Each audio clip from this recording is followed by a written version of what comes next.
आज उसका पेपर था और उसे काफ़ी देर हो चुकी थी।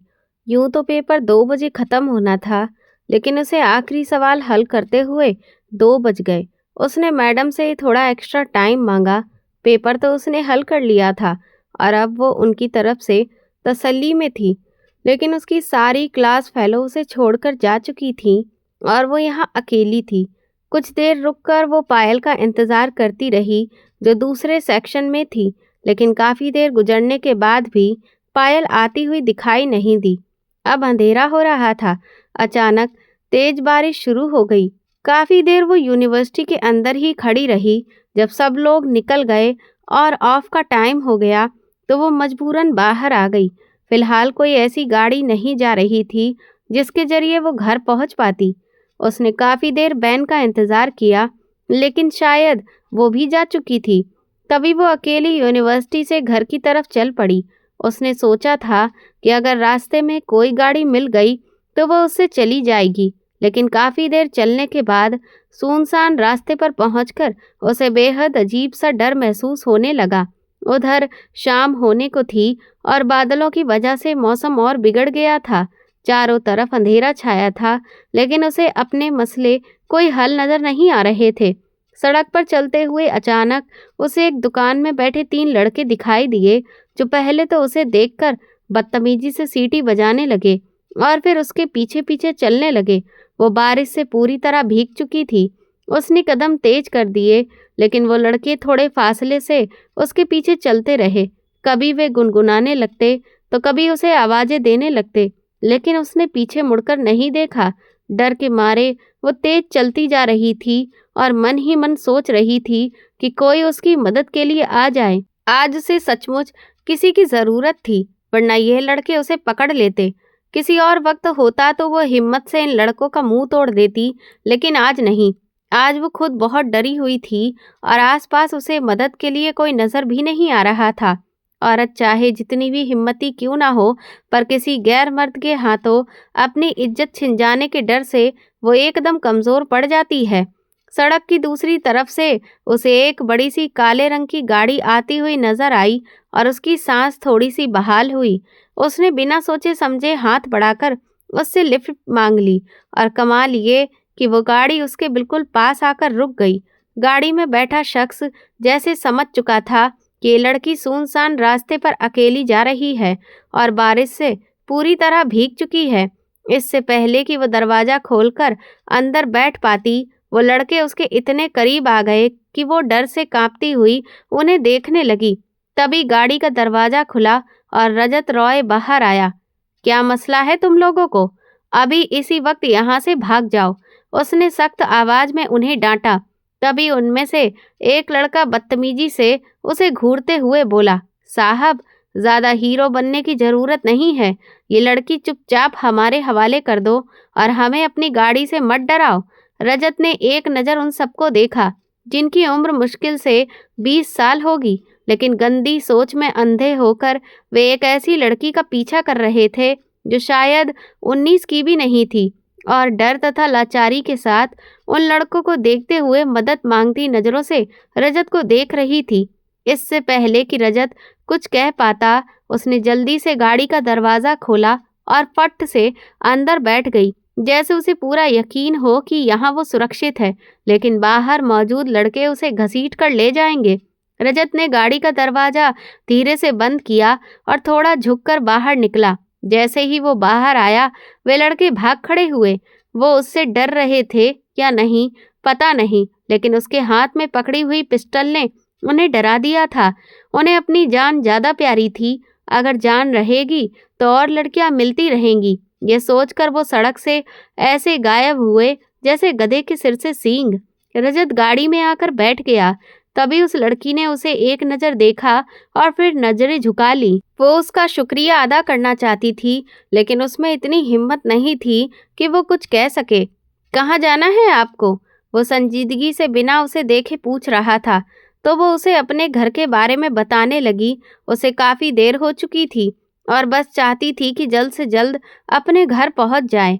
गाड़ी अभी थोड़ी ही दूर चली थी कि अचानक गाड़ी में पड़े मोबाइल की घंटी बजी और कॉल उठाते ही एक चेतावनी भरी आवाज़ गाड़ी में गूंजी। बॉस, काफ़ी देर से एक गाड़ी आपका पीछा कर रही है। आपको तुरंत अपनी सुरक्षा के लिए दूसरी सड़क से निकल जाना चाहिए। उसकी बात सुनते हुए रजत ने शीशे में एक नज़र डाली। वाकई वो गाड़ी तेजी से उनका पीछा कर रही थी। वो शहर का मशहूर बिजनेस टाइकून था और राजनीति में भी नाम रखता था, इसीलिए उसके दुश्मन बनना कोई नई बात नहीं थी। बॉस, आप प्लीज़ टर्न ले लें और ड्राइव करते रहें। थोड़ी देर में गार्ड्स आपको घेर लेंगे। एक बार फिर वही आवाज़ गूंजी तो उसने परेशानी में गाड़ी मोड़ी और टर्न ले लिया। पास बैठी लड़की का दिल डर से तेज धड़कने लगा। ये आप मुझे कहाँ लेकर जा रहे हैं? मुझे प्लीज़ घर ले चलिए। मुझे घर उतार दीजिए। मेरी माँ और भाई बहुत परेशान होंगे। उसे पहले ही काफ़ी घबराहट थी और अब रजत ने गाड़ी अलग रास्तों पर डाल दी थी। उसे लगातार पीछे से हिदायतें मिल रही थीं और वो उसी के मुताबिक गाड़ी उन सुनसान रास्तों पर ले जा रहा था। गाड़ी की स्पीड इतनी तेज थी कि सीट बेल्ट लगी होने के बावजूद वो संभल नहीं पा रही थी। आप प्लीज़ मुझे अपने साथ मत ले जाइए। आप चाहें तो मुझे अभी उतार दें। मैं खुद ही घर चली जाऊंगी। बस मुझे अपने साथ मत ले जाइए। वो लगातार रिक्वेस्ट कर रही थी, लेकिन वो उसकी एक भी बात नहीं सुन रहा था। वो अच्छी तरह जानता था कि अगर वो इस वक्त उसे यहाँ छोड़ दे तो उसे ख़त्म करने में उसके दुश्मन एक पल भी नहीं लगाएंगे। और वो ये बिल्कुल नहीं चाहता था। अपने साथ मौजूद लोगों की इज्जत और जान की सुरक्षा को वो अपने फर्ज के तौर पर समझता था। थोड़ी देर बाद वो एक मेन रोड जैसी सड़क पर पहुंचे, जहां चारों तरफ बेइंतहा भीड़ थी। तब उसे बताया गया कि अब वो खतरे से पूरी तरह से बाहर है। उस सब की जांच वो बाद में करेगा, लेकिन पहले वो उस लड़की की चिंता कर रहा था जिसने पूरा रास्ता डर और घबराहट में गुजारा था। मुझे प्लीज़ घर छोड़ आइए। उसने अपने दोनों हाथ उसके सामने जोड़ दिए। वो उसे उतनी ही मासूम लग रही थी कि उसे बेख्तियार ही उस पर तरस आया। शायद वो बहुत डर गई थी कि उसके घरवाले उसके साथ कैसा सलूक करेंगे, लेकिन इसमें उसकी कोई गलती नहीं थी और ना ही रजत रॉय की। शायद मुकद्दर ने ऐसे ही तय कर रखा था। वो अब गाड़ी में बैठी हुई लगातार रो रही थी, लेकिन रजत उसे समझा रहा था कि अगर वो उस वक्त उसे उतार देता तो यकीनन उसकी जान को खतरा होता।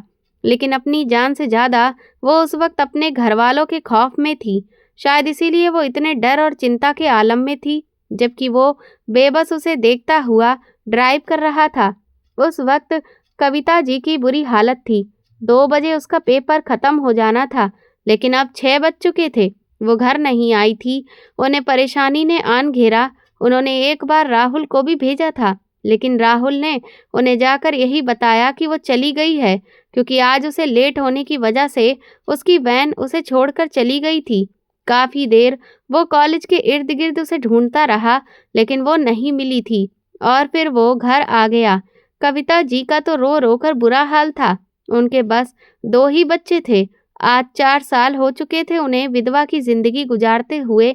2 बच्चों में महक बड़ी थी, जबकि राहुल उनका छोटा बेटा था।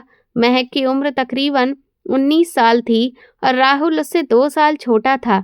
4 साल पहले मुकेश साहब का इंतकाल हो गया और वो लोग बेसहारा रह गए, लेकिन उसके बावजूद उन्होंने हिम्मत नहीं हारी थी और वो अपने बच्चों की पढ़ाई जारी रखते हुए उन्हें पढ़ा रही थी। लेकिन अब एक अनजाने डर ने उन्हें घेर लिया था। दूसरी तरफ महक की होने वाली सास मुन्नी जी ने भी आकर घर सर पर उठा दिया। उन्हें तो अंदाजा भी नहीं था कि आज मुन्नी जी उनके घर आ जाएंगी। अरे बहन जी, मैंने तुम्हें कहा भी था कि मुकेश साहब के बाद महक को घर पर ही बिठा दो, लेकिन तुमने मेरी एक बात नहीं मानी। अब देख लो, अब 6 होने को आए हैं और तुम्हारी बेटी का कोई ठिकाना नहीं है। वो अपनी आदत के मुताबिक फटकारते हुए कड़वाहट उगल रही थी। अब कविता जी उनकी बातों से और परेशान थी, लेकिन फिर भी वो उन्हें तसल्ली दे रही थी। उनका दिल कहता था कि उनकी बेटी कुछ भी बुरा नहीं कर सकती। आप परेशान क्यों होती हैं? वो थोड़ी देर में आ जाएगी। हो सकता है कि कोई एक्स्ट्रा काम निकल आया हो। उन्होंने अपनी बेटी के बचाव में बोलना चाहा तो वो और भड़क उठी। अरे, हमें पढ़ाती हो तुम? कौन से ऐसे काम होंगे जो अब तक कर रही हो? ये कहकर मुन्नी जी फिर से चिढ़ाने लगी और कविता जी उनकी बात सुनकर खामोश हो गईं। तभी दरवाजे के सामने एक गाड़ी आकर रुकी और मुन्नी जी बेचैनी से उठ खड़ी हुईं। उन्हें ऐसे लगा जैसे उनका बेटा समर आ गया हो। वो और समर आज शादी की डेट लेने आए थे, क्योंकि आज महक का सेकंड लास्ट पेपर था और अब वो लोग चाहते थे कि उसकी शादी कर दी जाए। मुकेश साहब ने अपनी ज़िंदगी में ही महक की शादी समर के साथ तय कर दी गई थी। महक तो समर की मनचाही थी और अब वो लोग शादी चाहते थे। कविता जी के बस में कुछ भी नहीं था। वो तो बस खामोश तमाशा देखने को मजबूर थीं। दरवाजे से झांकते हुए ज्यों ही उन्होंने देखा तो उनके पैरों तले जमीन ही खिसक गई। बड़ी सी मर्सिडीज से निकलता हुआ एक आदमी और फिर उसके इशारे पर उसने दरवाज़ा खोला तो महक बाहर उतरी। ये देखकर कविता जी ने उसी वक्त सिर पकड़ लिया और रोने लगी। उस आदमी का लिहाज किए बिना मुन्नी जी चीख पड़ी, ये लो बहन जी, अभी तुम कह रही थी कि तुम्हें अपनी बेटी पर भरोसा है, लो आ गई फूल खिला के। अरे बेटी, और कुछ नहीं तो माँ के भरोसे का तो ख्याल कर लेती। उधर उन्हें देखकर महक का चेहरा उतर गया था। वही उनकी बात सुनकर उस आदमी को भी अजीब लगा। रजत रॉय ने नापसंद नज़रों से मुन्नी जी को देखा। उसने एक नज़र घर के नंबर प्लेट पर डाली और वापस मुड़ गया। उसे अच्छा नहीं लगा था उनके घर की बातें सुनना। ये उनका निजी मसला था। तभी मुन्नी जी आगे बढ़कर महक को बाँह पकड़कर अंदर ले गईं। कुछ देर रजत रॉय वही खड़ा देखता रहा और फिर गाड़ी घुमा दी। किधर थी तुम? कब से मैं तुम्हारा इंतजार कर रही हूँ। कविता जी ने उसे देखते ही घबराकर पूछा। माँ, यूनिवर्सिटी से निकलते हुए मुझे देर हो गई थी और फिर मुझे कोई वाहन नहीं मिल रहा था जिसके जरिए मैं घर आ जाती, तो मैंने इनसे लिफ्ट मांगी और ये साहब मुझे यहाँ छोड़ कर गए हैं। महक ने अपनी माँ को सफाई दी। तभी मुन्नी जी तेजी से उसकी तरफ बढ़ी। अरे कौन से साहब? उन्हीं साहब के साथ रंगरेलियां मनाकर अब तुम सफाई दे रही हो? भाई, इस पर तो सिर्फ तुम और तुम्हारी माँ ही भरोसा कर सकती हो, हम नहीं। हमने तो जमाना देखा है। हम अच्छी तरह जानते हैं कि कोई भी मर्द, और वो भी इतना अमीर, बिना किसी मतलब के किसी लड़की पर ऐसे एहसान नहीं कर सकता। और उनकी बात सुनकर महक का दिल बहुत दुखा था। अगर वो उसकी होने वाली सास ना होती और रिश्ते का लिहाज ना करना पड़ता तो वह उन्हें वहीं पर खूब सुनाकर जवाब देती, लेकिन खामोशी से वो अंदर जाने लगी थी कि तभी फिर से उसे मुन्नी जी की कड़वी आवाज़ सुनाई दी। अरे बहन जी, तुम चाहे जो बोलो, लेकिन समर मेरा इकलौता बेटा है और यह उसकी होने वाली बीवी है। इससे पहले कि मेरा बेटा इसे अपनाए, मैं तो कहूँगी कि इसके सारे टेस्ट करवाए जाएं। मुझे आजकल की यूनिवर्सिटी वाली लड़कियों पर रत्ती भर भरोसा नहीं है। उनकी बात सुनकर महक का खून खौल उठा। वो तुरंत पलटी और बिना किसी रिश्ते का लिहाज किए मुन्नी जी के सामने आकर खड़ी हो गई। अगर आपको इतना ही मसला है यूनिवर्सिटी की लड़कियों से, तो फिर आपने अपनी बेटी को यूनिवर्सिटी में क्यों भेजा था? क्या उसकी शादी से पहले भी आप उसका मेडिकल करवाएंगी? बात अब उसकी सहन क्षमता से बाहर हो चुकी थी, इसीलिए वो तमतमाकर उन्हें तगड़ा जवाब देने लगी। जबकि उसकी ये हरकत देखकर कविता जी घबराकर उसे देखने लगी कि वो क्यों आग में घी डाल रही थी। अच्छी तरह जानती थी कि वो लोग उसके ससुराल वाले हैं और फिर उसकी होने वाली सास भी है। वाह भाई, अभी से जुबान चलने लगी और अभी से तेवर निकल आए तुम्हारे। अच्छा हुआ जो तुमने अपना असली रंग दिखा दिया। वही बातें उनके मुंह में थीं कि तभी दरवाजे से समर अंदर आता हुआ दिखाई दिया। महक ने पलटकर समर को देखा।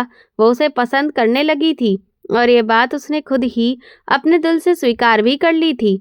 समर से उसका रिश्ता पहले ही तय हो चुका था और अब वो उसकी मनचाही थी। मुन्नी जी ने एक नज़र समर को देखा और फिर आगे बढ़कर पूरा किस्सा उसके कानों में उड़ेल दिया और समर अविश्वास से महक को देखता रहा। उसे तो पहले भी उस लड़की पर कोई खास भरोसा नहीं था जो वो उसे करना पड़ रहा था। महक को उस पल अपना अस्तित्व तक बोझ लगता जा रहा था। कविता जी जल्दी से उसकी तरफ बढ़ी और समर को सफाई देने लगी, लेकिन वो बस टकटकी लगाए उसी को देख रहा था जो अब तक बिना झिझक उसकी आंखों में आंखें डालकर खड़ी थी। न जाने क्यों महक के दिल के किसी कोने से निकला, काश आज वो लड़का उसका साथ दे और उसके चरित्र पर लगाए जा रहे दाग का खुलकर इनकार कर दे। लेकिन उसके मुंह से निकले शब्द सुनकर महक जहां की तहां जड़ हो गई थी। उसका भरोसा बुरी तरह टूट चुका था। जी माँ, जैसा आप कहें। अगर इस लड़की में कोई कमी हुई तो मैं इसे स्वीकार नहीं करूंगा। उसकी ठंडी बेरुखी वाली बात सुनकर महक का दिल कांप उठा। उसने सोचा भी नहीं था कि आज उसके साथ ऐसा बेरहमी वाला मजाक हो जाएगा। आंटी ये कैसी बातें कर रही हैं मेरी बहन के बारे में? और समझिए आप, राहुल ने आगे बढ़कर अपनी बहन का बचाव करना चाहा। तभी मुन्नी जी उसकी बात सुनते ही भड़क उठी। लो जी, अब ये 4 दिन का बच्चा भी हमसे जुबान लड़ाएगा? अरे समर, तुम्हारे होने वाले ससुराल में अभी से यही इज्जत है? काश आज मुकेश साहब जिंदा होते तो खड़े खड़े तुम लोगों का मुंह बंद करवा देते। मुकेश साहब की औलाद पर इल्जाम लगाते हुए वो उनकी मौत को भूलकर बस उन्हें अपनी ताकत के लिए याद कर रही थी। महक की अब सहन क्षमता जवाब दे चुकी थी। अब वो उनसे एक भी लफ्ज और नहीं सुनना चाहती थी। बस कर दीजिए आंटी, जब आप मुकेश साहब के बच्चों की हालत नहीं देख पा रही तो आपको कोई हक नहीं कि आप उनका नाम लें। कविता जी की आंखों के इशारे के बावजूद महक खुद पर काबू नहीं रख पाई और फट पड़ी। उसने सामने खड़े समर की आंखों में अपने लिए बदगुमानी और अविश्वास साफ देख लिया था। अगर वो आज उसके बारे में इतने कठोर लहजे में बोल सकता है तो कल उसके साथ जिंदगी गुजारते वक्त वो क्या क्या करेगा, ये सब उसे साफ नजर आ रहा था कि उसे पूरी जिंदगी घुट घुट कर ही जीना पड़ेगा। इससे पहले कि बात किसी और दिशा में जाती, तभी दरवाजा खुला और अंदर आता हुआ रजत रॉय सबको चौंका गया। घर से निकल जाने के बाद भी आधे रास्ते में उसके दिमाग में बार बार उस लड़की का चेहरा घूम रहा था जो इतनी डरी हुई थी और मासूमियत के बावजूद उसके चेहरे पर पीलापन फैला था। यकीनन वो आने वाले हालात से भयभीत थी और उसकी होने वाली सास के चिल्लाने से ही उसे समझ आ गया था कि अब उस घर में उसकी कोई इज्जत नहीं बचेगी। इसी वजह से वो सिर्फ ये साफ करने के लिए वापस आ गया था कि उस लड़की से उसका कोई नाता नहीं है। लेकिन ये वो नहीं जानता था कि उसका वापस लौट आना लड़की की मुसीबत और बढ़ा देगा। मुन्नी जी तो उसे देखते ही आग बबूला हो गई। अरे यही है वो आदमी जिसके साथ ये मौजे कर रही थी और अब वापस भी आ गया है। जरूर इसे लगा होगा कि हम सब चले गए हैं। कविता जी, राहुल और खुद महक भी उसे देखकर हैरान रह गए कि आखिर वो फिर क्यों लौट आया था। पहले ही क्या कम तनाव था इस घर में? पहले ही मुन्नी जी सारी गली में चिल्ला चिल्ला कर तमाशा खड़ा कर चुकी थी। देखिए, मैं यहाँ सिर्फ ये साफ करने आया हूँ कि इसमें इस लड़की की कोई गलती नहीं है। ये कहते ही समर बिना सोचे समझे उसकी तरफ पलटा और रजत रॉय को जोर से धक्का दे दिया। सिर्फ एक पल के लिए रजत रॉय के चेहरे पर रंग बदला था। आज तक किसी ने उसके साथ इस तरह की हरकत करने की हिम्मत नहीं की थी। सामने खड़ा वो लड़का सरासर गलत था और वो ये नहीं जानता था कि इस गलती का नतीजा उसे कितना भारी पड़ेगा। लेकिन फिर भी वो लड़की की इज्जत के लिए चुप रह गया था। जब समर ने दोबारा धक्का देने के इरादे से हाथ उठाया तो रजत ने बिना सोचे समझे हाथ घुमाकर उसके मुंह पर दे मारा। समर बेकाबू होकर पीछे की तरफ जा गिरा। उसके होठों से खून की पतली सी लकीर बह निकली।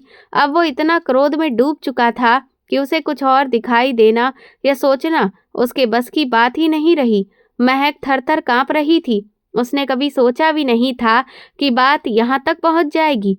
मैं समर इसी वक्त इस रिश्ते को खत्म करता हूँ। मैं इससे नाश्ता तोड़ता हूँ। ये उसके मुंह से निकले शब्द नहीं थे, मानो उसके कानों में कोई भयावह शोर भर दिया हो। अब मुन्नी जी की आंखों में सुकून तैर रहा था, या शायद वो यही चाहती थी कि महक हमेशा के लिए समर की जिंदगी से निकल जाए। इसी वजह से उन्होंने इतना बड़ा तूफान खड़ा किया था। कविता जी तो मुंह पर हाथ रखते हुए धंसकर बैठ गईं और महक बस वहीं पर खड़ी की खड़ी उस लड़के को देखती रह गई। न जाने क्यों उसे अपना पति मानकर उसके दिल में उसके लिए लगाव की हल्की सी चिंगारी जन्म ले चुकी थी। अंदर ही अंदर वो उस शख्स की ख्वाहिश करने लगी थी और अब उसके साथ एक विवाह के रिश्ते में बंधने वाली थी। लेकिन इस शख्स ने क्या किया? उसके सारे ख्वाबों को एक ही पल में तोड़कर रख दिया। उसे उस आदमी से ये उम्मीद नहीं थी। जो भी था महक उसकी मंगेतर थी, वो उस पर भरोसा तो कर ही सकता था। वो लोग वहां से निकलकर चले गए। रजत रॉय वहीं पर खड़ा अभी तक मामले की असल बात को समझ रहा था कि तभी महक तेजी से उसकी तरफ बढ़ी। ये सब कुछ आपकी वजह से हुआ है। आपको क्या जरूरत थी वापस आने की? और इस वक्त मैंने आपसे कहा भी था कि मुझे यहीं उतार दे। महक ने रजत को गिरेबान से पकड़ते हुए गुस्से में चीख कर कहा। उसकी आंखों में उसका दर्द साफ दिख रहा था। न जाने क्यों रजत को भी उस लड़की पर तरस आ गया। राहुल बस खामोशी से अपनी बहन को देख रहा था, जैसे अंदर ही अंदर उसे गहरा दुख हुआ हो अपनी बहन की इस हालत पर। लेकिन अब वो कुछ भी नहीं कर सकता था। काश वो बड़ा होता या पापा जिंदा होते। आंटी जी, आप यकीन मानिए, इसमें इसकी कोई गलती नहीं है। दरअसल मैंने ही इसे गुंडों से बचाकर लिफ्ट दी थी। मेरा इरादा सिर्फ इतना था कि इसकी इज्जत बच जाए और मैं इसे घर तक छोड़ दूं। लेकिन एक प्रॉब्लम की वजह से हमें कुछ देर वहीं रुकना पड़ा और इसे देर हो गई। मैं हरगिज नहीं जानता था कि इसके साथ ये सब हो जाएगा। रजत न जाने क्यों कविता जी को सफाई दे रहा था और वो बस खामोशी से उसका चेहरा देख रही थी। पीछे खड़ी मुन्नी जी और समर भी कुछ नहीं बोल पा रहे थे। उन्हें अपनी बेटी पर पूरा यकीन था। वो कभी भी ऐसा काम नहीं कर सकती थी। उन्हें अंदाजा था कि उनकी बेटी अंदर ही अंदर समर को पसंद करने लगी है। कोई बात नहीं बेटा, शायद ये सब कुछ हमारे नसीब में ही लिखा था। उनका लहजा टूटा हुआ था, जैसे एक हार ने उन्हें अंदर से थका दिया हो। वो अच्छी तरह जानती थी कि अब मोहल्ले में कोई भी मुन्नी जी की बातों के बाद महक का रिश्ता लेने के लिए राजी नहीं होगा। और फिर ये बात कि किसी शख्स की वजह से उसके मंगेतर ने उसे खड़े खड़े छोड़ दिया है। रजत कुछ देर खामोश खड़ा रहा। मैं अभी और इसी वक्त महक से शादी करना चाहता हूँ।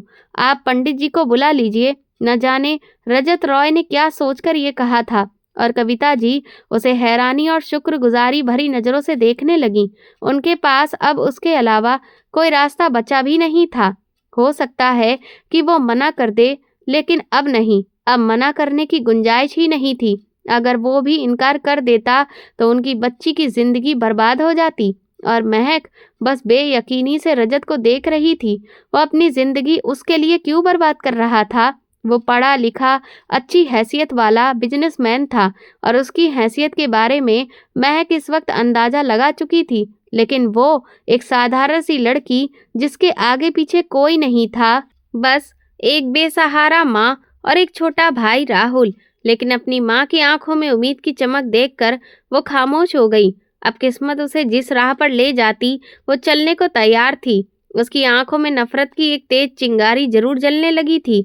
उसे अब समर नाम के उस शख्स से नफरत हो चुकी थी जो उस पर इतना भी भरोसा नहीं कर पाया और उसे सबके सामने छोड़कर चला गया। तो वो क्यों उसका दुख लेकर अपनी जिंदगी बर्बाद करती? थोड़ी देर बाद गांव के पंडित जी को बुला लिया गया और सादगी से रजत रॉय ने उससे शादी कर ली। उसने कविता जी से कह दिया कि वो अगले दिन आएगा और ठीक तरह से विदाई करवाकर महक को अपने साथ ले जाएगा। और ये रात महक की इस घर में आखिरी रात थी। कविता जी बहुत संतुष्ट थी। उन्हें उसके लहजे और उसकी पर्सनैलिटी से अंदाजा हो गया था कि वो कितना समझदार और अच्छे संस्कारों वाला लड़का है और उनकी बेटी को हमेशा खुश रखेगा। वो शख्स जो सिर्फ इंसानियत के नाते अपनी पूरी जिंदगी का फैसला बदल चुका था और खड़े खड़े एक बेसहारा लड़की से शादी कर ली, वो कैसे उसे आधे रास्ते में छोड़ सकता था? अब उनके पास उस पर यकीन करने के अलावा कोई रास्ता नहीं था। राहुल भी बहुत खुश दिख रहा था। इतना बढ़िया और हैंडसम जीजा। उसे तो शुरू से ही अपने समर से एलर्जी थी। वो लोग तो मतलबी लोग थे। जब मन था रिश्ता रखा और जब दिल भर गया तो एक झटके में रिश्ता तोड़ दिया। जबकि बाकी रिश्तेदारों ने तो इतना करने की भी जरूरत नहीं समझी। पिता के गुजरने के बाद रिश्तेदार भी जैसे एक एक करके खत्म होते चले गए। रजत शादी करने के बाद अपने घर लौट आया था। न जाने उसने इतनी जल्दी में ये बड़ा फैसला क्यों ले लिया था, जबकि वो बहुत अच्छी तरह जानता था कि ये फैसला उसकी जिंदगी में कितना बड़ा बदलाव ला सकता है। उसने अपने रहन सहन को इसी शहर में जमा लिया था और यहाँ अकेला रहता था, पर महीने में एक आध बार वो अपनी पुरानी हवेली में जरूर जाता था, जहाँ जाना उसके लिए मजबूरी भी था और आदत भी। वो सोफे पर बैठा परेशान सी हालत में अपने सर को मल रहा था। उसने यहाँ अपनी मेहनत पर बिजनेस खड़ा किया था और फिर उसमें नाम भी कमाया था। वो कोई कच्ची उम्र का लड़का नहीं था, बल्कि एक समझदार, परिपक्व और भरपूर उम्र का मर्द था, जहाँ हर फैसले की जिम्मेदारी का एहसास पूरी तरह होता है। अब वो उस लड़की से शादी कर चुका था और उसे हर हाल में सारे हालात को संभालना था। दूसरे दिन वो सुबह सुबह उठ गया और हल्की फुल्की खरीदारी की। इस काम में उसने किसी को शामिल करना भी ठीक नहीं समझा। वो फिलहाल इस शादी को सबसे छुपा कर रखना चाहता था। उसका इरादा सिर्फ उन लोगों की मदद करना था और उस लड़की की इज्जत बचाकर उसकी जिंदगी में लगी बदनामी को धोना। इसके अलावा उसका कोई मकसद नहीं था। उसने थोड़ी खरीदारी की और कार का रुख सीधे कविता जी के घर की तरफ मोड़ दिया। दरवाजे पर पहुंचकर उसने दस्तक दी तो जैसे वे लोग उसी का ही इंतजार कर रहे थे। राहुल ने दरवाजा खोला और उसे देखकर खुश हो गया। जाने क्यों उन्हें अंदर ही अंदर डर था कि शायद वो वापस ना आए, लेकिन वो अब उनके सामने खड़ा था। महक पूरी सूरते हाल पर चुप थी। वह ऐसी लड़की नहीं थी जो बेवजह अपनी जिंदगी की खुशियों पर खुद ही पहरा बिठाए रखती या उन रिश्तों पर रोती रहती जो उसे सिर्फ दुख देने के लिए बने थे और जिन्होंने कभी उसे सुकून से नहीं जीने दिया। रजत ने शॉपिंग बैग्स कविता जी के हाथ में थमाए और कहा कि वे महक को जितनी जल्दी हो सके तैयार कर दें। गोल्डन रंग के खूबसूरत से लिबास में कविता जी ने उसे हल्का फुल्का मेकअप भी कर दिया। हर लड़की की ये ख्वाहिश होती है कि चाहे वो उम्र के किसी भी हिस्से में अपनी जिंदगी के सबसे खास दिन में कदम रखे तो सज धज कर अपने पिया के घर जाए। हो सकता है उनकी बेटी ने भी इसी उम्मीद से कई ख्वाब बुन रखे हों। अगर वो उन ख्वाबों को पूरा नहीं कर सकती थी तो इतना तो कर ही सकती थी कि उनमें हल्का सा रंग जरूर भर दें, और उन्होंने अपनी तरफ से ये कोशिश पूरी तरह से कर भी दी थी। हल्के मेकअप के साथ महक और भी मासूम लग रही थी। फिलहाल वो बिल्कुल खामोश थी, न कोई एहसास न कोई जज्बा उसके दिल में जाग रहा था। ये बात सच थी कि उसने समर के साथ एक खूबसूरत जिंदगी शुरू करने के लिए कई सपने सजाए थे और समर ने भी कुछ हद तक उन ख्वाबों में उसका साथ दिया था। भले ही वो अक्सर उसे टोक देता, लेकिन वो फिर भी अंदर ही अंदर अपने भविष्य के रंगों के बारे में सोचकर शर्मा जाती। आईने में एक नज़र उसने खुद को देखा और फिर टिश्यू उठाकर अपने होठों से लिपस्टिक हल्की कर दी। उसके इस काम पर कविता जी ने उसे रोकना चाहा, पर वो धीमे से मुस्कुरा दी। माँ, मुझे खुशियों के रंग रास नहीं आते। उसके लहजे में गहरी उदासी थी और ये सुनकर कविता जी की आंखें भीग गईं। अपने पिता की लाडली बेटी आज किस दौराहे पर खड़ी थी, ये सोचकर उनका दिल अंदर तक हिल गया।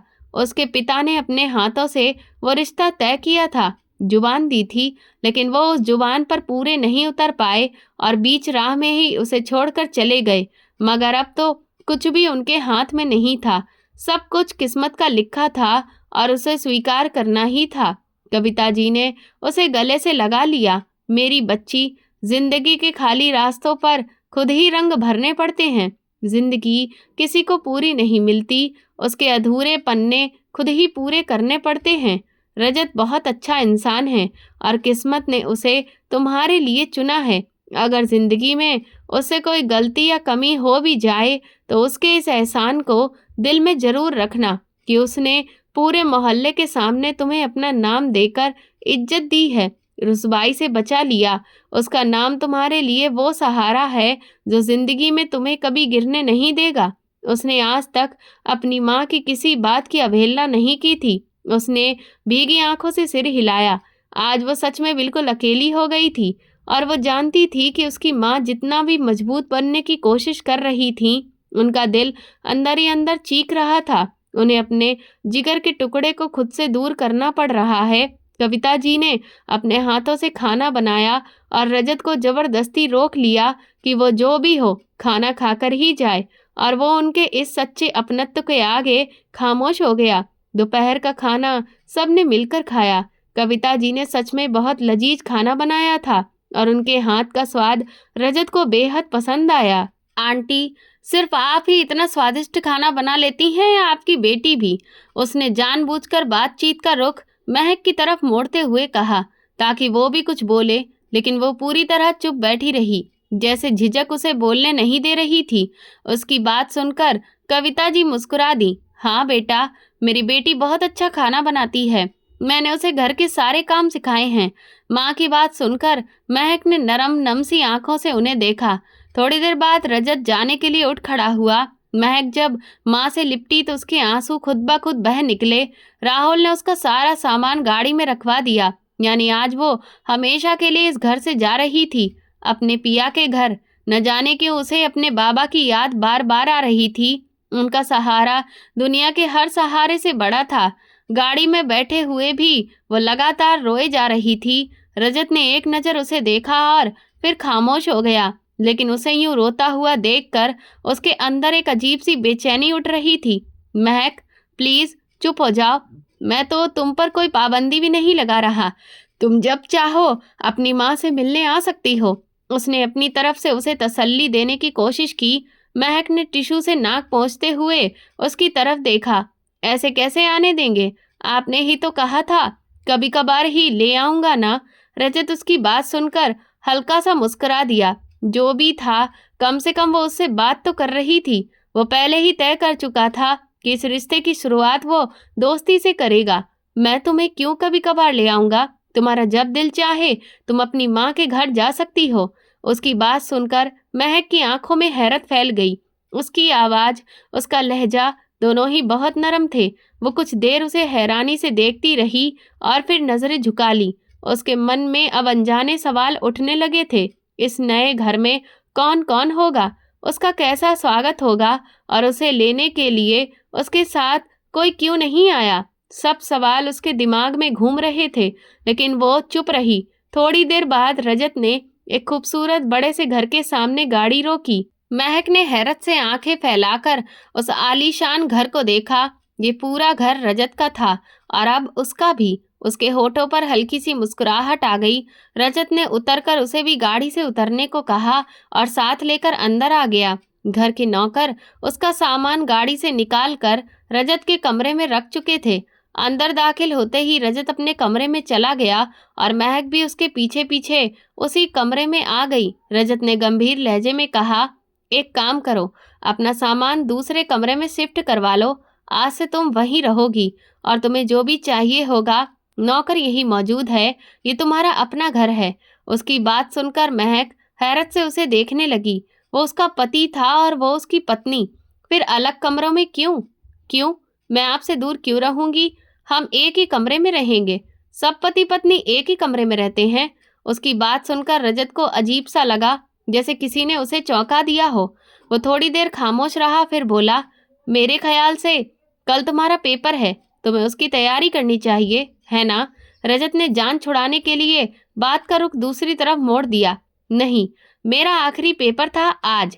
सारे पेपर खत्म हो गए। हर बात का वो तुरंत जवाब दे रही थी और उसकी बातों से रजत खुद ही असमंजस में पड़ रहा था। कुछ पल बाद वो बिल्कुल खामोश हो गया। महक हल्का सा मुस्कुराती हुई बिस्तर पर बैठ गई। आखिर वो उसका पति था। जब वो उसे पति मान चुकी थी तो अलग रहने का सवाल ही क्यों? उसे ये बिल्कुल अच्छा नहीं लगा कि रजत उसे कम उम्र समझे या पत्नी ना माने। इसी वजह से उसने झूठ भी बोल दिया कि उसका आखिरी पेपर था, जबकि असल में 2 दिन बाद उसका लास्ट पेपर था। उसकी पढ़ाई की तैयारी तो बाद में भी हो सकती थी, लेकिन पहले तो उसे कमरे में ही रहना था और अपने इस इरादे में वो कामयाब हो चुकी थी। रजत हैरत से उसे देखता रह गया। महक ने कपड़े बदल लिए और वॉशरूम से ढीले ढाले आरामदायक कपड़ों में बाहर निकली। उसके चेहरे की मासूमियत, गोरी रंगत और कंधों तक आते बाल उसकी नरम सी खूबसूरती में और इजाफा कर रहे थे। वो प्यारी सी लड़की आईने के सामने खड़ी होकर अपने बाल सुलझाने लगी और रजत उसे चुपचाप देखता रहा। उसके संवरते नक्श उसे ये यकीन दिला रहे थे कि वो सचमुच 19 साल की बालिग लड़की है जिसे वो शादी करके अपने साथ इस घर में लाया है। लेकिन उसने तय कर लिया था कि वो फिलहाल उसके साथ किसी भी रिश्ते की शुरुआत जल्दबाजी में नहीं करेगा। महक ने अचानक पलटकर उसे हैरत से देखा। वो काफी देर से उसकी निगाहों की तपिश महसूस कर रही थी और तभी रजत ने जल्दी से नजरें फेर ली और उठकर कमरे से बाहर चला गया।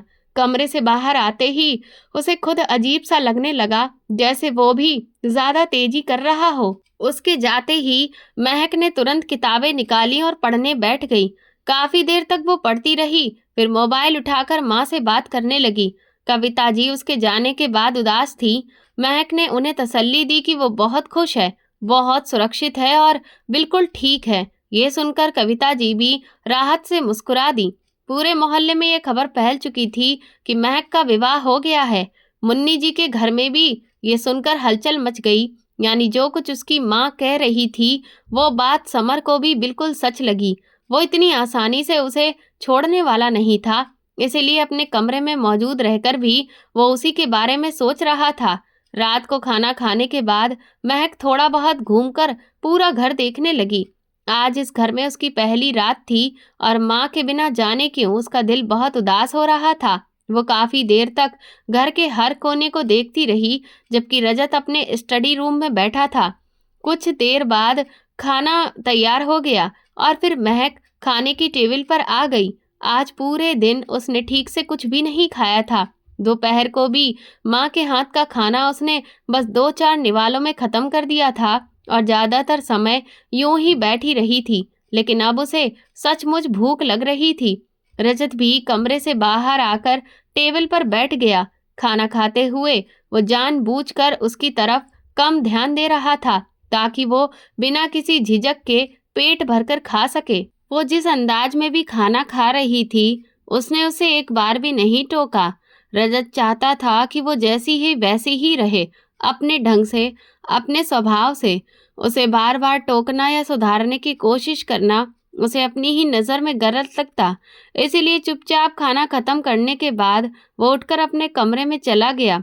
महक ने टेबल पर रखे खाने पर अच्छा खासा हाथ साफ किया और पेट भरकर खाया।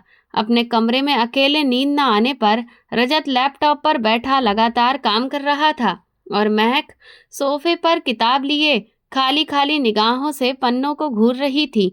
रजत ने एक नज़र उसे देखा। उसे उसकी उदासी का पता चल चुका था। शायद वो अपनी माँ को याद कर रही थी, शायद अपने पुराने घर को। वो बस चुपचाप किताब को घूरती रही। रजत ने लैंप साइड में रखते हुए उसे पास आने का इशारा किया। महक हल्की झिझक के साथ किताब हाथ में पकड़े उसके पास आकर बैठ गई। रजत ने उसका हाथ पकड़कर उसे और करीब बिठा लिया। तुम्हारा कल पेपर है ना? उसने नरमी से पूछा। महक ने ना में सिर हिला दिया। परसों मेरा आखिरी पेपर है। उसे अंदर ही अंदर शर्मिंदगी हो रही थी कि उसने उसे झूठ बोला था, लेकिन रजत के चेहरे पर इसका कोई भी असर नहीं आया। उसने महक को अपने पास बिठाकर उसकी किताब देखी और फिर हल्की फुल्की बातें करते हुए उसे अपनी बातों में उलझाने लगा, ताकि उसका मन हल्का हो सके और उदासी कुछ देर के लिए ही सही हो, दूर हो जाए। थोड़ी देर बाद वो उसे बाकायदा पढ़ाने लगा और महक मुंह बिचकाकर उसे देख रही थी। उसके दिमाग से उदासी लगभग निकल चुकी थी और यही तो रजत चाहता था कि वो उदास ना रहे। बस कर दीजिए, मैंने सारा पेपर याद कर लिया है, अब और नहीं पढ़ सकती, महक ने होंठ फुलाते हुए कहा और रजत की तरफ हल्की सी शिकायती नज़र से देखा। रजत ने उसे हल्की सी सख्त घूरी दी। तुम्हें सब कुछ अच्छे से समझकर ही सोना है, ताकि बाद में कोई दिक्कत ना हो। उसकी बात सुनकर महक का चेहरा ढीला पड़ गया। आसमान से गिरी और खजूर में अटकी। पहले ही पढ़ाई के नाम पर उसके पसीने छूटते थे और अब ये शख्स ऊपर से उसे पढ़ाने पर तुला हुआ था। अच्छा बस, अब मेरा सब क्लियर हो गया। थोड़ी देर बाद वो किताब हाथ में पकड़े उठने लगी। उसी वक्त रजत ने अचानक उसका बाजू पकड़कर उसे अपनी तरफ खींच लिया और वो उसके आ लगी। बेइख्तियार रजत की धड़कनों में तेजी आ गई। महक का नरम हल्का सा कांपता हुआ वजूद उसके सीने पर टिक गया था। उसके बाल रजत के चेहरे पर बिखर गए थे। महक के दिल में एक अनजानी सी लरज उठी, जैसे धड़कनें किसी बंद कमरे में गूंज रही हों। धड़कनें इतनी तेज थीं कि उसे उनका शोर अपने कानों में साफ सुनाई दे रहा था। रजत भी बस उसके चेहरे को देखता रह गया, जहां शर्म, झिझक, घबराहट और मासूमियत के कई रंग एक साथ बिखर गए थे। कुछ देर पहले जो लड़की बड़े आत्मविश्वास से उससे उलझ रही थी, अब बिल्कुल चुप उसके पास थी। वो उसकी बीवी है और उसके ही कमरे में रहेगी। अब ये बात महक के दिल में साफ उतर चुकी थी। अब वो हल्की सी डरी हुई निगाहों से इधर उधर देख रही थी, जैसे अभी अभी उसकी नज़दीकी ने उसके दिल की हालत बदल दी हो। थोड़ी देर बाद उसने किताब साइड में रख दी और बेड पर आकर लेट गई। करवट बदलकर वो सोने की कोशिश कर रही थी, जबकि रजत उसकी पीठ को देखते हुए लगातार उसी के बारे में सोच रहा था। अगर ये लड़की यूं ही उसके पास रही तो शायद वो खुद पर काबू नहीं रख पाएगा, लेकिन वो उसकी मासूमियत को अभी तक महफूज रखना चाहता था। मगर महक उसके लिए एक इम्तिहान बनती जा रही थी। कुछ देर बाद कमरे में उसकी भारी सांसों की आवाज फैलने लगी। इसका मतलब था कि वो सो चुकी थी। रजत ने लाइट बंद की और वो भी लेट गया, क्योंकि उसे सुबह जल्दी निकलना था। सुबह जब महक की आंख खुली तो कुछ पल उसे समझ ही नहीं आया कि वो कहाँ है। फिर अचानक उसने खुद को रजत के पास पाया और घबराकर झट से उठ बैठी। उसकी हरकत से रजत की आंख भी खुल गई। वो उसके बिल्कुल पास सो रही थी, इतना पास कि उसकी खुशबू तक महसूस हो रही थी। ये एहसास खुद रजत को भी परेशान कर गया। महक बेड से उतरते हुए जल्दी से वॉशरूम में चली गई। उसकी इस जल्दबाजी पर रजत के होठों पर हल्की सी मुस्कान फैल गई। थोड़ी देर बाद वो फ्रेश होकर बाहर आई तो दुपट्टा संभालते हुए सीधे कमरे से निकल गई, जैसे वो उस पूरे वाक्य को भूल जाना चाहती हो और चाहती हो कि रजत भी भूल जाए। रजत भी तैयार होकर बाहर आया। नाश्ते की टेबल पर उसने नाश्ता किया और फिर जाने के लिए खड़ा हुआ। घर में आराम से रहना, किसी भी चीज की जरूरत हो तो नौकर मौजूद हैं। अपनी पढ़ाई का भी ख्याल रखना और अपना भी। रजत ने हल्के से झिझकते हुए महक को गले से लगाया और मशरूब से अंदाज में बाहर निकल गया। लेकिन उसकी इस छोटी सी हरकत ने महक को पूरी तरह सिमटा दिया। न जाने क्यों, लेकिन उसके छूने से उसके दिल में एक अजीब सा एहसास फैल गया था, जिसका मतलब वो खुद भी समझ नहीं पाई। कविता जी और राहुल उससे मिलने आए और उनके आते ही वो खुशी से खिल उठी। दोपहर का खाना उसने उनके साथ ही किया और वे शाम तक पूरी तरह संतुष्ट होकर वापस चले गए। उसने ड्राइवर को कहा और ड्राइवर उन्हें घर तक छोड़ आया। कविता जी संतुष्ट थीं कि उनकी बेटी की जिंदगी में आखिरकार खुशियां लौट आई थीं। रात देर तक रजत रॉय घर नहीं आया था और इंतजार करते करते वो सो चुकी थी। रजत ने जब उसे सोया हुआ पाया तो चुपचाप कपड़े बदलकर लेट गया। उसे अफसोस भी हुआ कि अपनी व्यस्तता में वो उसे बता ही नहीं पाया कि वो देर से आएगा। अगली सुबह वो पूरा दिन घर पर रहने का प्लान बना चुका था, क्योंकि महक को अपना पेपर देना था। इसी वजह से वो खुद उसे गाड़ी में लेकर गया और पेपर खत्म होने के बाद उसने उससे कहा कि वो अच्छी तरह तैयार हो जाए, ताकि वो उसे शॉपिंग और आउटिंग करवाने ले जा सके। ये सुनकर वो बहुत खुश हुई और जल्दी जल्दी तैयार होने लगी। रजत उसे तैयार होता देखकर कमरे से बाहर चला गया। तभी कमरे में रखा उसका मोबाइल जोर जोर से बजने लगा। महक ने हैरानी से मोबाइल को देखा। स्क्रीन पर एक अनजान नंबर से कॉल आ रही थी। मोबाइल बजकर खामोश हुआ और फिर दोबारा बज उठा। उसने घबराए हाथों से मोबाइल उठा लिया। पता नहीं क्यों, पर उसे लगा हो सकता है किसी का कोई जरूरी काम हो। उसने हाँ कहा और जैसे ही फोन कान से लगाया, सामने से आई खबर सुनकर वो स्तब्ध रह गई। वो वहीं की वहीं सन्न खड़ी रह गई। दूसरी तरफ से अभी भी हेलो हेलो की आवाजें आ रही थी, लेकिन उसके पास बोलने के लिए कोई शब्द ही नहीं बचे थे। उसने मोबाइल बेड पर फेंक दिया। आंखें भर आईं, हाथ कांपने लगे। वो वहीं बेड पर बैठ गई। तभी रजत कमरे में आया और उसे इस हालत में देखकर चौंक गया। तुम अभी तक तैयार क्यों नहीं हुई? महक ने खाली खाली नजरें रजत पर डाली, फिर मोबाइल उठाकर उसके हाथ में रख दिया। उसकी आवाज धीमी, टूटी हुई थी। मुबारक हो रजत, आपकी बेटी है जो आपको याद कर रही है। रजत उसे ही देखता रह गया, जैसे उसके पैरों तले जमीन खिसक गई हो। फिर उसने मोबाइल को देखा और हड़बड़ी में कॉल लॉक खोलकर देखने लगा, जहां कुछ देर पहले ही उसकी माँ की कॉल मिस हुई थी। उसका असली चेहरा, उसकी असली जिंदगी बस 2 दिन तक ही उससे छुपी रह सकी थी। न जाने क्यों अपनी किस्मत पर उसे रोना आ रहा था। किस्मत ने उससे जैसे सब कुछ छीन लिया था। कोई भी चीज ऐसी नहीं बची थी जो सिर्फ उसकी हो, जो उसे सुकून दे सके। थोड़ी देर बाद रजत रॉय वापस आया और बैग उठाकर सामान पैक करने लगा। महक सोफे पर बैठी चुपचाप उसे देख रही थी। बिना कुछ कहे, बिना कुछ पूछे, बस टूटे हुए मन से। कुछ पल बाद रजत उसकी तरफ मुड़ा और धीमे लेकिन भारी लहजे में बोला, बस मैं कुछ ही दिनों के लिए हवेली जा रहा हूँ। तब तक तुम यहीं रहना, अपना ख्याल रखना और कोई फालतू बात सोचने की जरूरत नहीं है। मैं आकर तुम्हें सब साफ साफ समझा दूंगा। लेकिन उसकी बात सुनकर महक जैसे फट पड़ी। मुझे आपकी किसी भी सफाई की जरूरत नहीं है। आपने मेरे साथ धोखा किया है और मुझे आपकी शान और शौकत, पैसे कुछ भी नहीं चाहिए। वो चीख कर बोली और तेजी से कमरे से बाहर निकल गई। रजत ने उसे जाते हुए अफसोस से देखा, लेकिन उसके हाथ में कुछ भी नहीं था।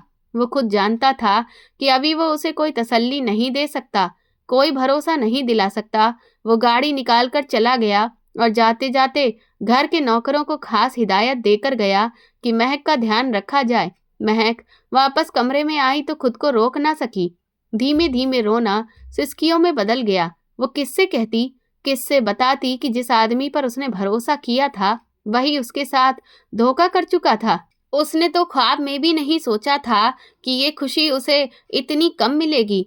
तभी उसके मोबाइल पर कॉल आई। परेशानी में उसने मोबाइल उठाकर कान से लगाया, लेकिन जैसे ही मोबाइल से समर की आवाज आई, उसने मोबाइल कान से हटाकर स्क्रीन की तरफ देखा।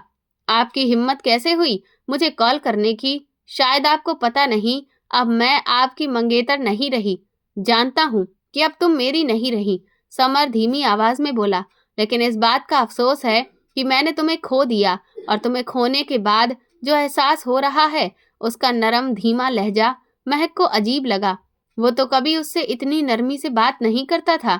शायद अब उसे समझ आया था कि उसने क्या खो दिया है, लेकिन महक ये नहीं जानती थी कि यही नरमी उसका जाल भी हो सकती है। वो उसे फिर से अपनी बातों में फंसाकर उसका घर तोड़ना चाहता था और बाद में उसे यूं ही छोड़ देता। कृपया आज के बाद मुझे कॉल मत कीजिए, महक ने थके हुए लहजे में कहा। लेकिन समर ने उसे मनाने की कोशिश की। ठीक है, तुम्हारा पति नहीं हूं, लेकिन हम दोस्त तो हो सकते हैं। थोड़ी देर बात कर लो। महक ने झुंझलाकर कॉल काट दी और मोबाइल साइड पर रख दिया। मोबाइल लगातार कई बार बजता रहा, फिर आखिरकार खामोश हो गया। महक को अपनी किस्मत पर दोबारा रोना आ रहा था। शाम को उसने अपनी माँ कविता जी को कॉल की और रोते रोते सारी हकीकत सुना दी। कविता जी उसकी बात सुनकर बस चुप रहीं। उनके पास इस सब का क्या जवाब होता? असल बात तो रजत आकर ही बता सकता था, लेकिन महक को ऐसे रोते सुनकर कविता जी का दिल पिघल रहा था। उधर हवेली में रजत ने उससे संपर्क करने की जितनी कोशिश की, महक ने एक भी बार उससे बात नहीं की। दूसरे ही दिन बिना किसी से कुछ कहे महक ने अपना सामान पैक किया और ड्राइवर के साथ अपनी माँ कविता के घर चली गई। कविता उसे अचानक दरवाजे पर देखकर हैरान रह गई। तुम्हें यहाँ नहीं आना चाहिए था, जब तक तुम रजत से इजाजत नहीं ले लेती। बस कर दीजिए माँ, अब मैं और कितना किसी के सहारे रहूंगी, महक थकी हुई आवाज में बोली। वो शख्स अपनी जिंदगी में खुश है और आपने मजबूरी में मुझे उसके सिर पर थोप दिया। वो तो मुझे बस हमदर्दी के रिश्ते में जोड़ कर रखना चाहता था, और उस रात मैंने जिद करके उसके कमरे में रहने की इजाजत ली, वरना शायद वो मुझे कभी अपनी पत्नी मानता ही नहीं। महक की बात सुनकर कविता खामोश हो गई। महक वाकई अंदर से टूट चुकी थी। 3 दिन गुजर चुके थे। महक ने रजत से बात नहीं की थी। उस शाम रजत ने कविता को कॉल की और उन्हें सारी सच्चाई बता दी। उसकी मजबूरी क्या थी, क्यों वो अचानक वापस चला गया, सब कुछ। बात सुनकर कविता हर बात समझ चुकी थी, लेकिन अब वो महक को मजबूर नहीं कर सकती थी। वो चाहती थी कि महक अपना फैसला खुद करे, ये महसूस ना करे कि उसकी माँ उसे बोझ समझती है। लगभग 4 दिनों बाद रजत वापस आया, सीधे कविता के घर। कविता ने उसे महक के कमरे में भेज दिया। महक बिस्तर पर बैठी थी जब उसने दरवाजे पर खड़े रजत को देखा। हैरान होकर उठी। मैं आपका सब कुछ छोड़कर वापस आ गई हूँ रजत। अपनी जिंदगी का बोझ मैं खुद उठा सकती हूँ, आपके कंधों पर बोझ बनकर नहीं रहना चाहती। उसकी आंखों से आंसू लगातार गिर रहे थे और रजत को ऐसा लगा जैसे हर आंसू उसके दिल पर गिर रहा हो। वो उसके सामने आकर बैठ गया और अपनी उंगलियों से उसके आंसू पोंछ दिए। मैं तुम्हारी जिंदगी का हर बोझ उठाना चाहता हूँ, और ये मैं अपनी खुशी से कर रहा हूँ, किसी मजबूरी में नहीं। वो उसकी आंखों में देखते हुए सख्त लेकिन गहरे लहजे में बोला, और तुम कौन होती हो मुझे छोड़ने का फैसला करने वाली? रिश्ता खत्म करने का फैसला तुम अकेले नहीं कर सकती, समझी तुम? मैं खामोशी से उसे देखती रही। उसका लहजा धाक भरा था, लेकिन उसमें छिपी तड़प, अपनापन और डर साफ झलक रहा था। मेरी फैमिली है, मेरी एक बच्ची भी है, और मैं किसी का हक नहीं छीन सकता। रजत की आवाज बिल्कुल साफ, सच्ची और बोझ से भरी हुई थी।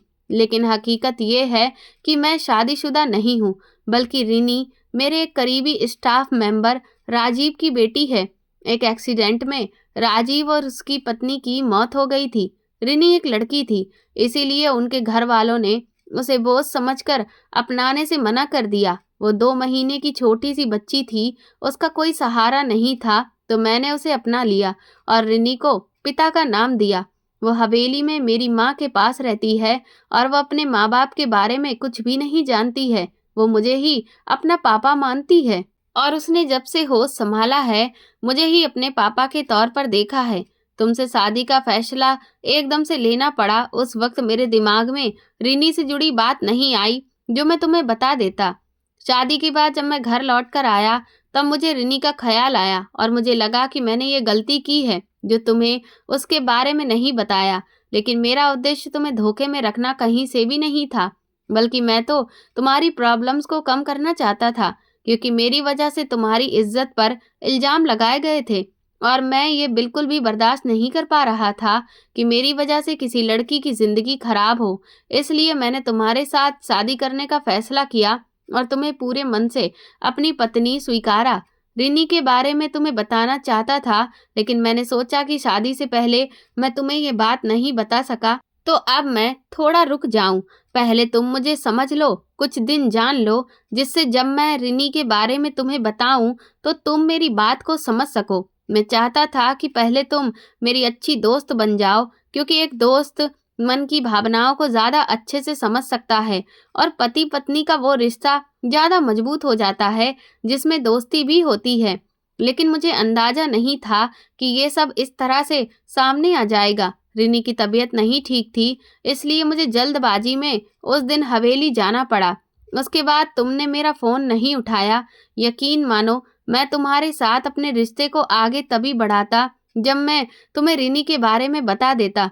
इसीलिए मैं तुम्हें दूसरे कमरे में रुकने के लिए कह रहा था, और मैं ये भी चाहता था कि हड़बड़ाहट में हमारे रिश्ते की शुरुआत ना हो, बल्कि दोनों लोग जब एक दूसरे को समझ लें और खुले दिल से एक दूसरे के करीब आना चाहें, तभी हम अपना रिश्ता और आगे बढ़ाएं।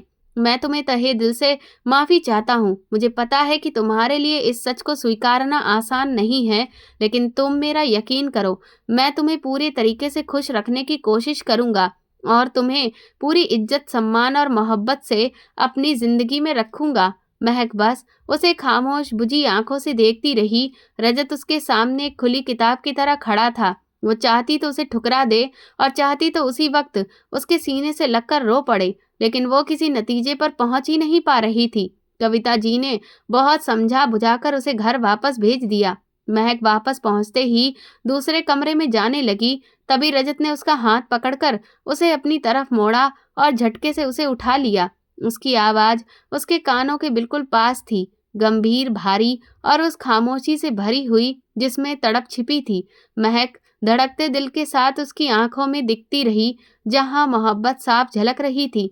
हाँ, वो एक बच्ची का बाप था, लेकिन वो उन लोगों से कहीं ज्यादा अच्छा था जो उसके साथ रहते हुए भी उसे धोखा देते रहे थे। उसे अभी भी माँ कविता जी की आवाज याद आ रही थी। अगर कभी रजत से कोई गलती भी हो जाए, कोई कमी भी दिखे, तो ये मत भूलना कि उसी ने तुम्हें उस वक्त अपनाया था जब तुम बदनामी और तिरस्कार में डूबी हुई थी। उसने अपना नाम देकर तुम्हें इज्जत दी है। महक की बंद आंखों में हल्की मुस्कान उतर आई। उसने खुद को उसे सौंप दिया। उस शख्स के रहते उसे अब किसी के सहारे की जरूरत नहीं थी, न समर के झूठे ख्वाबों की, न किसी के लौट आने की उम्मीद की, न किसी और की मोहब्बत के छल की। उसने रजत को अपना लिया तो शर्म कैसी, डर कैसा। दूसरे दिन सुबह महक रजत से कहती है कि रजत, जिस तरह से मैं घर से चली गई उसके लिए आपसे माफ़ी चाहती हूँ, बल्कि मुझे तो अपने आप को बहुत खुशकिस्मत समझना चाहिए। आज के समय में जहाँ ज़्यादातर लोग एक दूसरे से चालाकी करना चाहते हैं और एक दूसरे से धोखेबाजी करते हैं, वहाँ उस दुनिया में मुझे एक ऐसा व्यक्ति मिला है जो दूसरों की तकलीफ, उनकी समस्या को समझता है, जो एक अच्छा इंसान है, जिसके अंदर इंसानियत बसी हुई है। मैं बहुत खुश हूँ कि आप मुझे मेरे पति के तौर पर मिले। आप जैसा बेहतर इंसान मैंने आज से पहले हकीकत में कभी नहीं देखा था। सिर्फ किस्से और कहानियों में सुना और फिल्मों में देखा था। आप सच में एक बहुत अच्छे इंसान हैं। आपने बच्ची रिया को अपनाकर उसका जीवन बेहतर कर दिया है और आपने मुझे अपनी पत्नी बनाकर, इज्जत देकर, सम्मान देकर, मोहब्बत देकर मेरी जिंदगी को भी बर्बाद होने से बचा लिया और मुझे एक ऐसी इंसान की पत्नी होने पर नाज है। मैंने आप पर गुस्सा किया, उसके लिए मैं आपसे माफ़ी चाहती हूँ।